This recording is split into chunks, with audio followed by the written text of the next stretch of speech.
What's up, YouTube? We're back. And guess what? We fixed it, and then it fucking broke down again. Like always, you know, depreciating AMGs that are 18 years old. So this time it's the alternator, of course. Why not? So, well, you can't just do one thing. You gotta do everything, so. You can come see this.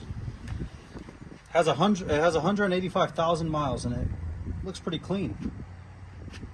122,000 miles. Piece of shit. So, but no. So we're doing valve cover gaskets because it was leaking pretty bad.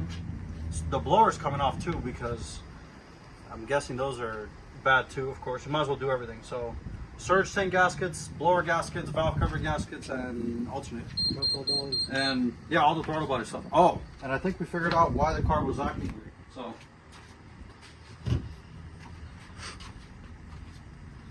Probably from the junkyard, but this isn't a stock M113K throttle body. This is a M273, which if nobody knows what that is, it's basically this, but the V8. So the 5.5 from an S550, E550, etc. The natural aspirated V8. So I think this is my problem. As far as I know, Tony from Race IQ never told me that it has a tune for a throttle body, and this is clearly a lot bigger throttle body than the stock engine one. So I got to talk to him, see if we can tune it, because I think this is where all my issues with the, you know, the weird acceleration, all that's coming from. So yeah, I guess we'll get back when we take the supercharger off, because it's just a bunch of bolts and shit. So yeah. Okay, we've got to the stage of removing the blower. Now this thing weighs anywhere between 5,000 and 10 million pounds, so it's pretty fucking heavy, but it should be good to go.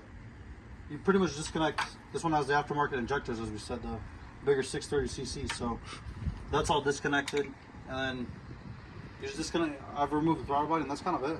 You remove the bolts and you take it out. Oh, and the intercooler piping for the pump and whatnot. So let's see what happens.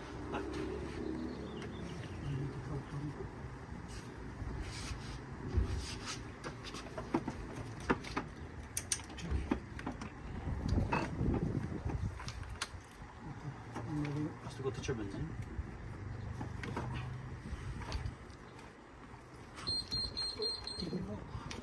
Gut.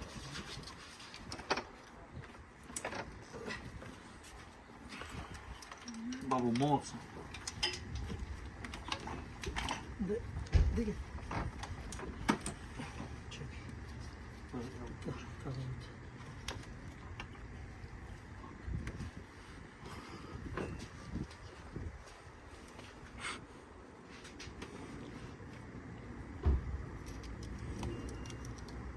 Next part of the phase, change the supercharger oil, old oil. Supposedly it's supposed to be 150 milliliters inside, but I think we drained like 50, so that's pretty good.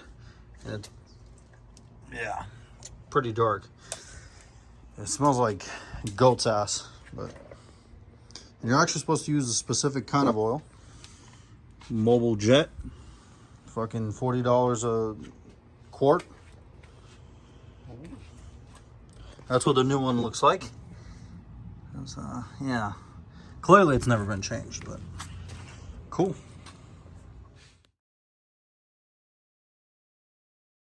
Well, this is 2 days after the fact, and you guys can see where we went from the supercharger being there to here. Now, unfortunately, the footage got deleted. I don't know what the GoPro did, but I had the GoPro set up basically hanging here because I was working. I couldn't hold it. It was hanging off here, videoing. It was actually not a bad angle. And when I went to upload it to the computer, it actually deleted itself somehow. Don't ask me what happened. I don't know. When I put this SIM card in, or not the SIM card, the SD card, it told me actually the files were missing in general. And I know I was recording because I clicked record and I even saw it flashing. So it was definitely recording. I don't know what happened. I don't know why I decided to delete it, but regardless, it's back and it's done. So the whole reason I told you guys I tore it apart was because you see how that looks like a brand new alternator? Well, when the car starts, running or charging at like 10.5 volts when the engine's running, there's a problem. Should be at 14.1.2, and now it is. Now it's good. So brand new alternator. It's a Bosch. I figured I'm not gonna cheap out. Might as well pay, you know, the $300 and just get a good one. I also went ahead and pretty much replaced every top end gasket I could while I was in there. So we got new supercharger intake gaskets, those. We got new surge tank gaskets, which are right there. We also ended up changing valve cover gaskets and the throttle body gasket back there, which is, if you know, as I explained in the first clip, it's really windy, but as I explained in the first clip, basically that's not a stock M113K throttle body. That is a 82 millimeter, which is from a 2008 S550, E550, GL550. Basically the M273 motors, the 5.5, or this is the M272 because the V6, but basically this motor, but the V8. So yeah, then I think that's why it's driving a little weird, where like the throttle acts weird and it just has to be properly adapted. I still haven't gotten to that, but now that I actually created an actual intake, if you guys can see right there, if you guys remember, there was a piece of rubber that was just on the throttle body, and then this thing wasn't even connected, it was just always sticking out. So now it actually is a proper intake, which is good. You know, now it actually probably drives, or no, it does drive better. What am I talking about? It definitely is getting airflow properly now, unlike before. So yeah, that's pretty much all I did to it. Was alternator, because it went out, alternator got replaced, valve cover gaskets, supercharger gaskets, surge tank gaskets, and throttle body gasket, and just kind of, you know, did a little bit of cleanup. Oh, and I also changed the, what was it called, the valve, or the heater control valve, which sits underneath there. I actually have to install that piece right now, really forgot. Heater control valve, which basically controls, I guess, the water coming from, you know, the cooling system into the heater and all that.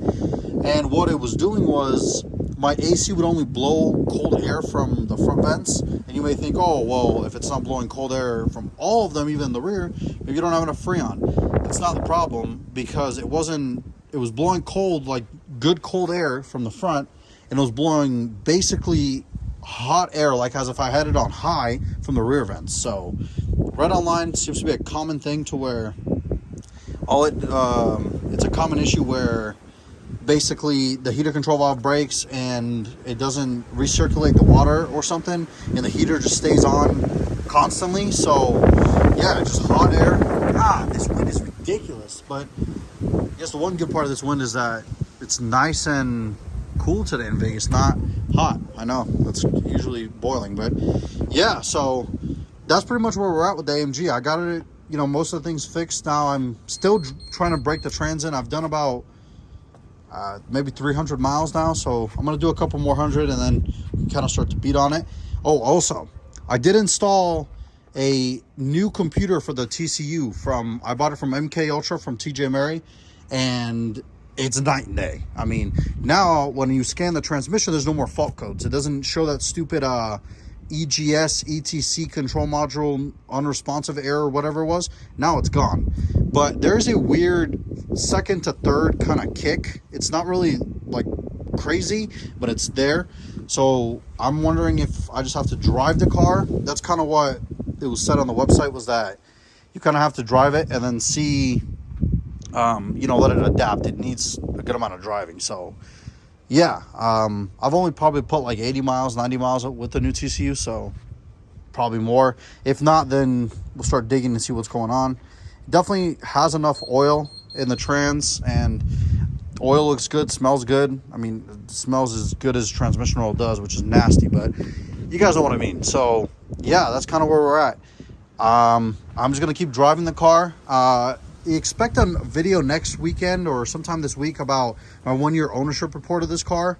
Yeah, it's been about a year now since I've owned it. Actually, a year and a month now, actually. Yeah, I bought it in May of 2021. So yeah, this is definitely the longest I've ever kept one of my cars.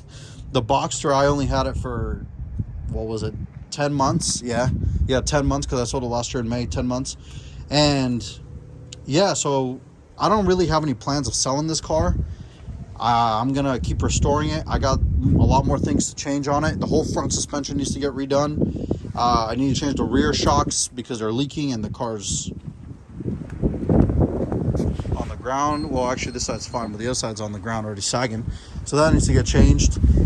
And I also changed this, forgot to mention, brand new expansion tank, because all these expansion tanks have issues. Mine was actually leaking and whatnot, so looks to be doing good now. No more leaks from anywhere. A brand new thermostat, brand new what was it, coolant temperature gauge or temp sensor or whatever. That's all new. So yeah, just more things to go ahead and change. I'm doing belts next. I want to do that green belts. I'm going to do the water pump. I didn't do the water pump now because it's solid. I mean, I messed with the pulley and it doesn't move or it doesn't make any noise. So I figured I don't want to spend that kind of money right now. But yeah, also next on the agenda is the headlights. Those headlights are horrendous. You can't see anything at night. And the pump. I have the intercooler pump up there, the Bosch 010 pump. So that needs to get changed as well. But yeah, so as you guys can see, we got more things to do, more things to change. But that's going to be it for this video. And like I said, expect in this coming week or maybe next weekend my 1-year ownership report of this car. It's been up and down, so stay tuned for that. We got a lot to discuss. But thank you all so much for watching this video. I appreciate the support. Let's go. We're almost at 500 subscribers. It's kind of crazy to me. You know, when I first started this, I was just doing car reviews and it was all right. But now 500 subscribers, I know in terms of massive YouTubers, that's nothing, but to me that's a lot, because that means there's right now I think 475 of you who actually care enough to watch these. So thank you all so much for that. Go ahead and let me know in the comments what my next I guess round of repair should be on this car, and yeah, I'll catch you guys in the next one. Take it easy.